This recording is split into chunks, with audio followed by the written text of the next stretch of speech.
कवि की तारीफ भी सुनी। पराग पावन हमारी पीढ़ी की प्रमुख आवाज़ है। उनकी कविताओं में बासी पड़ चुकी, पराग कह रहे हैं ये सब मैं खुद बोलूँगा। पराग से एक निवेदन है, उनकी एक कविता जो मैंने कहा था आप वो पढ़िएगा, वरना प्रिंट आउट उसका भी है मेरे। नमस्कार। कुछ कविताएं हैं प्रेम और आस्था के साथ आप लोगों के लिए। उम्मीद है कुछ जोड़ेंगी, कुछ तोड़ेंगी शायद। एक कविता है, चूल्हे की राख।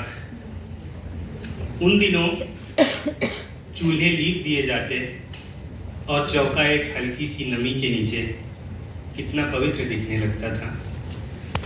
सब कुछ साफ कर दिया जाता, पर माँ बचा कर रख लेती थी 2 मुट्ठी राख। सुबह की राख शाम के लिए, शाम की राख सुबह के लिए।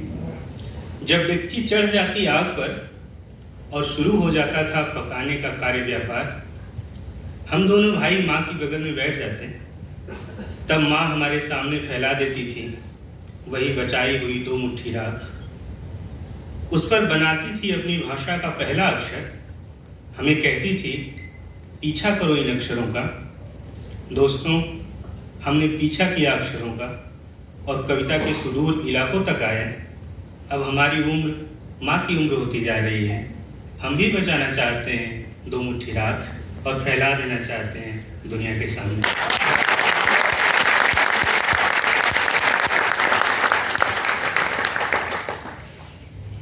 एक दूसरी कविता है, स्त्रियां। वे मुझे जन्म देती थी, मेरी हत्या करती थी।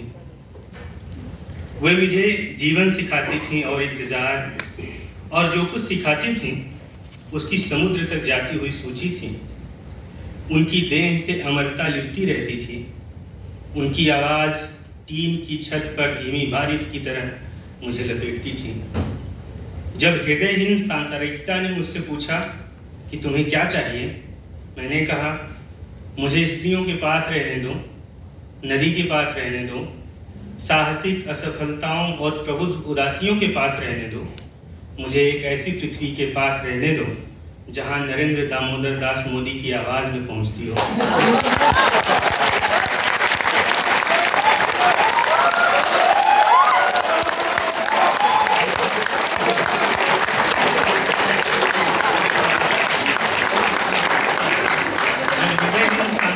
ने मुझसे पूछा कि तुम्हें क्या चाहिए, मैंने कहा मुझे स्त्रियों के पास रहने दो, नदी के पास रहने दो, साहसिक असफलताओं और प्रबुद्ध उदासियों के पास रहने दो।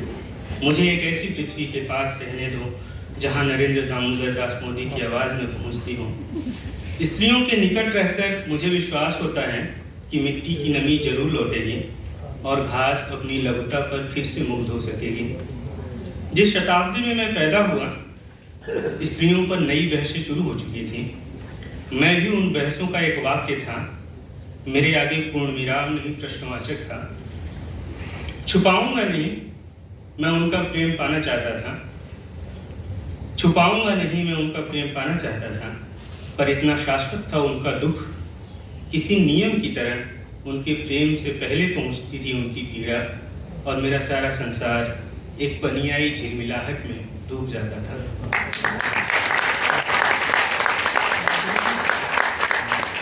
एक कविता है, असली हत्यारे। असली हत्यारे बंदूक की असमर्थताओं को जानते हैं। वे पहचानते हैं तलवार की सीमाओं को। असली हत्यारे शब्दों से भी कत्ल का काम लेते हैं। असली हत्यारे परिणाम में नहीं, प्रक्रिया में शामिल हैं। वे मरघट के मुहानों पर संभोग के गीत बेच रहे हैं।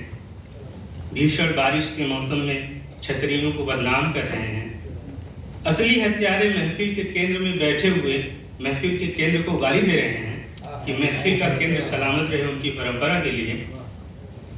चाकू की निंदा करने का काम और कच्चे लोहे की दुकान खोलने का काम वे समान भोली मुस्कान के साथ करते चले जा रहे हैं। असली हत्यारे आग की बगल में खड़े होकर चाय पी रहे हैं और खून के चाय से महंगा होने की शिकायत कर रहे हैं।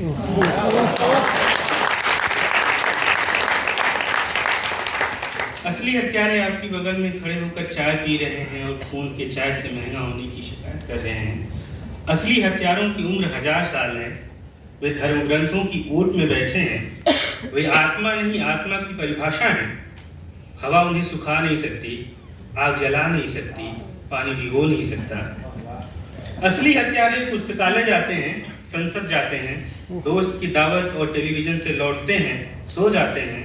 असली हत्यारे सोने से पहले याद दिलाना नहीं भूलते कि सब कुछ बहुत अच्छा चल रहा है।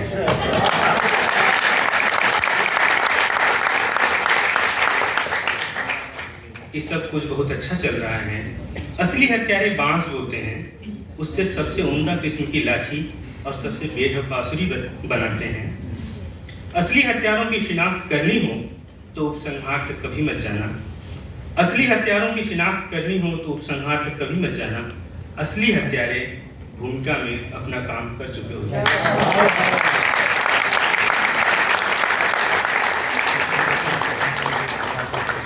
यह एक कविता श्रृंखला है बेरोजगार शीर्षक से। इसमें 30 से अधिक कविताएं हैं, लेकिन उसकी कुछ कविताएं मैं साझा करूंगा। बेरोजगार 1। तुम किसी की संतान नहीं हो, न किसी देश के सम्मानित नागरिक। तुमने कभी कुछ नहीं उगाया, किसी भी गीत में एक पंक्ति तक तुम्हारी नहीं। अगर तुम बेरोजगार हो तो तुम्हारा पहला और पूरा परिचय यही है कि तुम बेरोजगार हो। बेरोजगार 2। पहले रिश्तेदार विदा होंगे, फिर दोस्त कहेंगे विदा। उनके पीछे पीछे जाएगी तुम्हारी आस्था। प्यार भी अपने पैर खींच लेगा पीछे की ओर। मृत्यु और बेरोजगारी चीज ही ऐसी है। बेरोजगार 3। तारीखें याद नहीं रहती, दिन भूल जाता हूँ। सिर्फ मौसम बदलने पर महीनों का पता चलता है। किसी की प्रतीक्षा नहीं, न कहीं पहुंचने का अनुशासन। यह बुढ़ापा नहीं है, बेरोजगारी है। बेरोजगार 4। फूल खिल रहे हैं, मधुमक्खी बेरोजगार नहीं है। दाने झड़ रहे हैं, गिलहरी बेरोजगार नहीं है। पानी बह रहा है, मछली बेरोजगार नहीं है। मैं बेरोजगार हूँ और सोचता हूँ कि आदमी होना इतना अपमानजनक कैसे हुआ। लोगों मुझे मधुमक्खी, गिलहरी और मछली का जीवन चाहिए।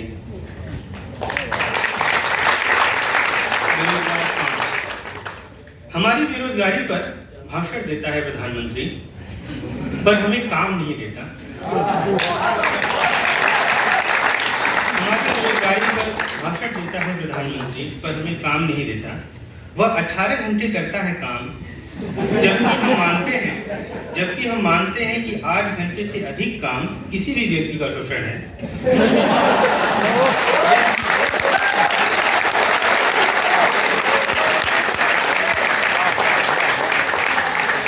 हमारी बेरोजगारी पर भाषण देता है प्रधानमंत्री, पर हमें काम नहीं देता। वह 18 घंटे करता है काम, जबकि हम मानते हैं 8 घंटे से अधिक काम किसी भी व्यक्ति का शोषण है। यदि 18 घंटे को बांटा जाए तो कम से कम 2 लोगों को मिल सकता है काम।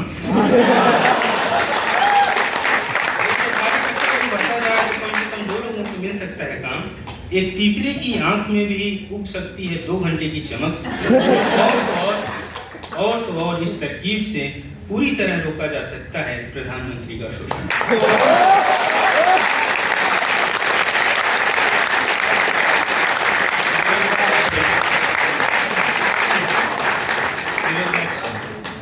सांस नहीं ली जा रही, पर मुझे अस्थमा नहीं है।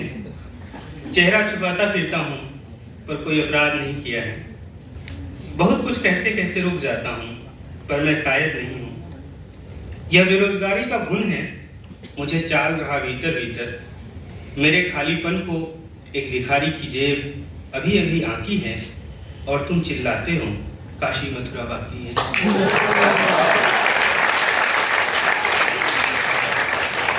बेरोजगार 7। बसंत आएगा, खटखटाएगा उम्र की कुंडी। भीतर बेरोजगारी सोई रहेगी, सर झुकाकर लौट जाएगा बसंत। ड्योढ़ी पर एक पेड़ का कंकाल रोएगा। बसंत आएगा, खटखटाएगा उम्र की कुंडी। भीतर बेरोजगारी सोई रहेगी, सर झुकाकर लौट जाएगा बसंत। ड्योढ़ी पर एक पेड़ का कंकाल रोएगा। बेरोजगारी और बसंत में यही एक चीज समान है, मौसम बदलता है और सबसे पहले झड़ती है हरियाली।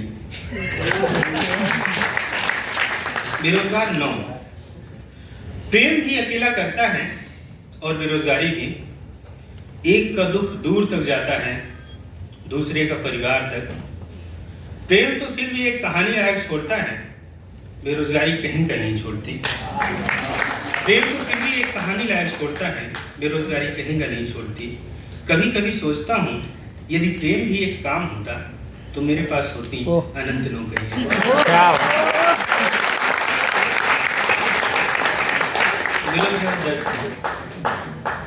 वे सार्वजनिक जगहों पर कम आते हैं, नजदीकी चुनाव पर बहुत धीमे से बताते हैं अपनी राय। वे सार्वजनिक जगहों पर कम आते हैं, नजदीकी चुनाव पर बहुत धीमे से बताते हैं अपनी राय। अतीत की उनकी जय कथाएं धूमिल पड़ती जा रही हैं। वे बेरोजगार हैं, इतनी विकलता है उनमें, अगले मार्च तक उनकी आत्मा फट जाएगी और अगले अप्रैल तक उनका आखिरी अच्छा जूता भी। बेरोजगारी 11, अगर दुनिया मोबाइल होती तो बेरोजगार उसे रीसेट कर देते हैं। अगर दुनिया मोबाइल होती तो बेरोजगार उसे रीसेट कर देते हैं। अगर जिंदगी वीडियो होती तो बेरोजगार उसे पॉज कर देते हैं। अगर ये वक्त एक फोटो होता तो बेरोजगार उसे डिलीट कर देते हैं। अगर प्रधानमंत्री मनुष्य होता तो बेरोजगार उसे याद दिलाते तुमने हर साल 2 करोड़ नौकरी का वादा किया था।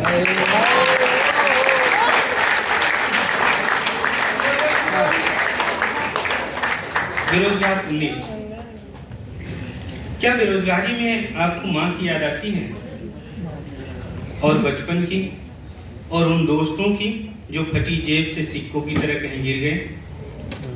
वे स्त्रियां याद आती हैं जो निमंत्रण की तरह आई थी और त्योहारों की तरह चली गई, जिनकी आवाज में काश के फूल झूमते थे। क्या बेरोजगारी में आप भी कोई भी शब्द उठाकर पत्थर में बदल देते हैं?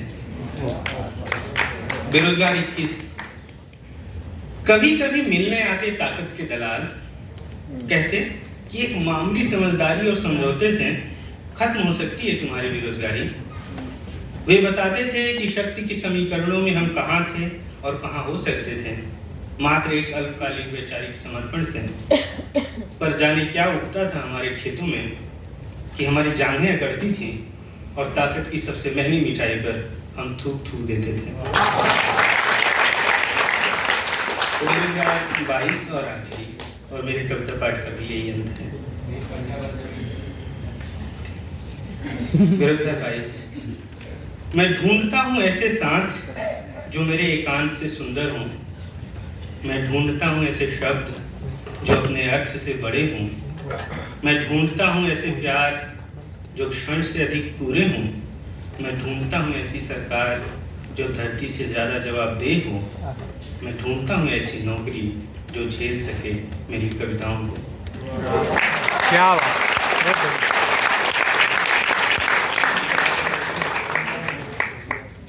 पंजीकृत जमीन आशीष भाई के लिए